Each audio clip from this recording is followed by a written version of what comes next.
My name is Christina Henderson, and I admit that when I threw my name in the hat to do one of these Ignites, there was a fairly substantial part of me that said, Christina, you are a total fraud. You have no idea what you're talking about, you have nothing to contribute, and you are going to make an absolute fool of yourself. I also have a ton of other parts. Parts of me that show up as a wife, as a mother, as a friend, a sister, and as a professional in the community.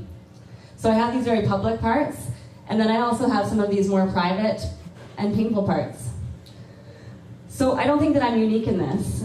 The idea that I want to speak to today is that we are all made up of multiple personalities or multiple parts. I'm not talking about the famous multiple personality disorder, but what I'm talking about is a model of therapy called internal family systems developed by Richard Swartz. It has completely changed my life and the way I relate to others. To highlight what I'm talking about, consider those times when you have competing conversations in your head. So one part of you is saying, oh, I really should not have said that.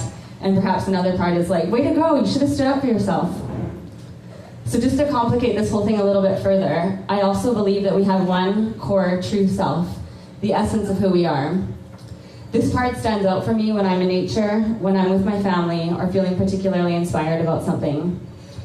Richard Swartz developed the 8 C's of self, and what this means is that ultimately when we're created to one of these stances, we're connected to our true self. So when we're in creativity or compassion or experiencing a sense of calm. Now I know from experience that most of us have parts of ourselves that we don't like so much. These are our anxious parts, addictive parts, angry or controlling parts. These parts take over our core self and influence the way that we think, feel, and behave. These parts live inside of our bodies, they live in our minds, and they completely change the perspective of our world and of the people in it. So take, for example, somebody who you really care about, who you love. When an angry part takes over, you literally see and experience this person differently than when you're connected to your core self. Because we don't like these parts of ourselves, we tend to try and fight them, push them down deep. We shame ourselves for having them. We numb ourselves.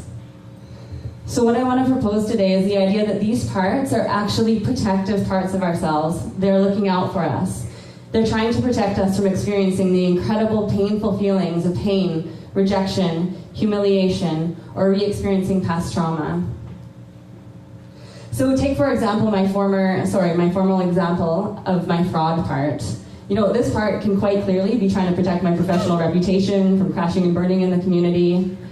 Our anxious parts, they predict really negative outcomes to protect us from taking risks and getting hurt. Our addictive parts help numb and distract us from pain. So what if instead of fighting with these parts, we listened to them, got to know them, heard what they had to say? It's actually quite incredible. If we take time to listen to them, they can reveal some really phenomenal things to us. What if instead of fighting with them, we move towards them with love, self-compassion, and gratitude? Actually thanking them for their hard work trying to keep us safe. I know you're wondering what this looks like, so let me show you. The first thing you have to do is bring yourself to a place of mindfulness. I do that through nature, meditation, that kind of thing. You locate that part in your body. So my fraud part lives really heavy in my chest. You ask it, hey, what are you trying to tell me? My part says, hey, you're gonna screw up. You're gonna embarrass yourself. And you let it know, hey, my core self is here, I'm safe, it's okay. And you thank it. You thank it, you send love, positive energy towards it, and then you ask it, can you release me? And the miraculous thing that I found in my own life and in the lives of my clients is that this works. It actually does release us. So what I'm saying is that our core self has to take leadership in our body, and it has to nurture those really scared, frightened, protective parts. Now I want to take this one step further. We all have people in our lives who push our buttons, who drive us crazy. You know, maybe they're angry or aggressive, or they've got addiction or that kind of thing. What instead if we look at these behaviors as their protective parts, trying to protect them from pain? What if we rid ourselves of these generalizations of people and instead believe that all people are driven towards kindness, compassion, health, connection?